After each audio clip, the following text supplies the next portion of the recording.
జగిత్యాల జిల్లా మెట్పల్లి పట్టణంలోని ప్రభుత్వ ఆసుపత్రి నుండి పాత బస్టాండ్ వరకు ఇండియన్ మెడికల్ అసోసియేషన్ ఆధ్వర్యంలో కాశ్మీర్లో హిందూ ప్రజలపై జరిగిన దాడికి నిరసనగా డాక్టర్లు కొవ్వొత్తులతో ర్యాలీ ప్రదర్శించారు.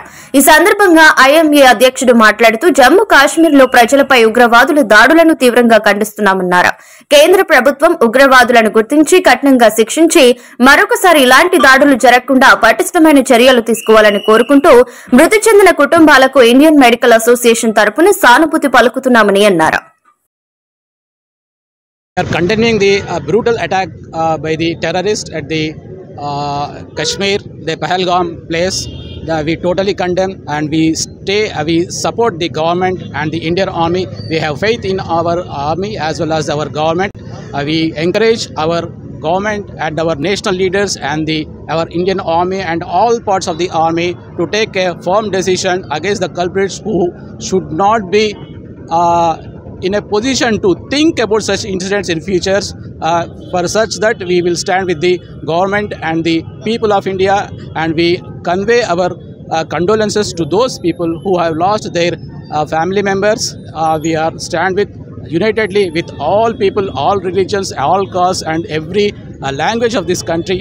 We stand together as unity and support the government, the leadership and the Indian Army. Jai Hind. Thank you.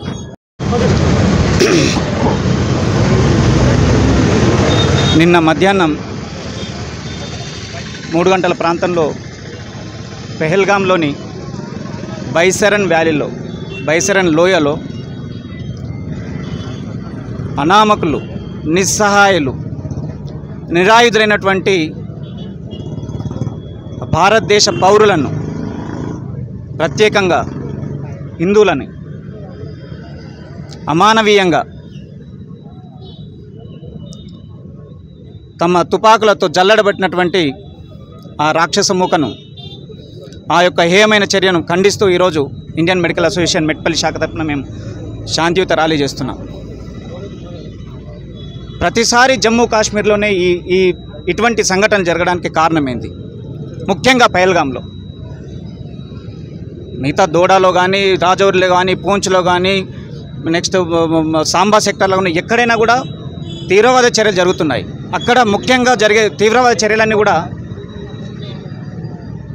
సైన్యాన్ని టార్గెట్ చేసుకుంటూ చేయడం జరుగుతుంది. కానీ ఈరోజు జరిగినటువంటి ఈ దాడిలో మాత్రం ముఖ్యంగా సివిలియన్స్ని, భారతదేశ హిందూ పౌరులని టార్గెట్ చేసుకుంటూ ఈరోజు చేయడం జరిగింది. పహల్గాం అనేది జమ్మూ కాశ్మీర్కి గుల్మార్గ్, సోన్మార్గ్ ఎంత ఇంపార్టెంటో పహల్గాం కూడా అంతే ఇంపార్టెంట్ అండి. బైసరన్ వ్యాలీ అనేది మినీ స్విట్జర్లాండ్ అండి. బైసరన్ వ్యాలీనే ఎందుకు టార్గెట్ పహల్గాంలో ఇంకా 6 వ్యాలీ ఉంది, బైతాబ్ వ్యాలీ ఉంది, చందన్ వ్యాలీ ఉంది. కానీ బైసరన్ వ్యాలీనే ఎందుకు టార్గెట్ చేసుకోవటం అంటే, బైసరన్ వ్యాలీకి పోవడానికి మినిమం 5 నుంచి 6 కిలోమీటర్లు ట్రెక్కింగ్, అంటే నడుచుకుంటూ వెళ్ళడం కానీ, లేకపోతే పోనీల మీద కానీ, హార్స్ మీద కానీ వెళ్ళడం జరుగుతుంది. అక్కడికి ఆ వ్యవస్థ తప్పితే ఒక 5-6 వ్యాలీలు దాటిన తర్వాత మాత్రమే బైసరన్ వ్యాలీ వస్తుంది. అక్కడ దాదాపుగా మన ఆర్మీ అనేది చాలా తక్కువగా ఉంటుందండి. అది ఒక 3 నుంచి 4 కిలోమీటర్ల రేడియస్లో ఉన్నటువంటి సువిశాలమైనటువంటి ఒక ప్రదేశం అండి. ఆ ప్రదేశం లోపల కొత్తగా పెళ్ళైన వాళ్ళు కొంత ఎంజాయ్ చేద్దామనేటువంటి ఒక ఉద్దేశంతో వాళ్ళ సెల్ఫీలు దిగుతూ, వాళ్ళ ఫోటోలు దిగుతూ, వాళ్ళు ఎంజాయ్ చేస్తున్నటువంటి క్రమంలో 5 నుంచి 6 రోజులు ఆడడం జరిగింది. ముఖ్యంగా ఇదే టైంని ఎంచుకోవడానికి కారణం ఏంటంటే, త్వరలోపల జూలై లోపల అమర్నాథ్ యాత్ర స్టార్ట్ కాబోతుంది.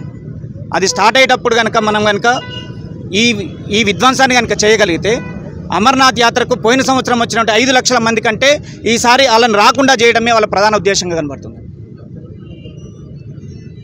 దానివల్ల ఏం జరుగుతుంది అనేది మనం ఒక్కసారి డీప్గా ఆలోచిస్తే, ఈ రోజు నాడు జమ్మూ కాశ్మీర్లో ఉన్నటువంటి యువత, ముఖ్యంగా ముస్లిం యువత ఏదైతుందో, వాళ్ళ ఉపాధి అవకాశాలన్నీ కూడా ఈరోజు ఈ టూరిజం మీద 70 నుంచి 80% వాళ్ళు సంపాదించే సంపాదన అంతా కూడా 70 నుంచి 80%. 2020కి ముందు వాళ్ళ యొక్క సంపాదన 10 రూపాయలు ఉంటే, ఈ రోజు నాడు వాళ్ళు 200 రూపాయలు సంపాదించగలుగుతున్నారు, ఓన్లీ టూరిజం మీద మాత్రమే. చేసి తీరుతాం. దీనికి ఎటువంటి ప్రపంచ శక్తి అడ్డొచ్చినా కూడా ఈ భారతదేశాన్ని ఏం చేయలేవు.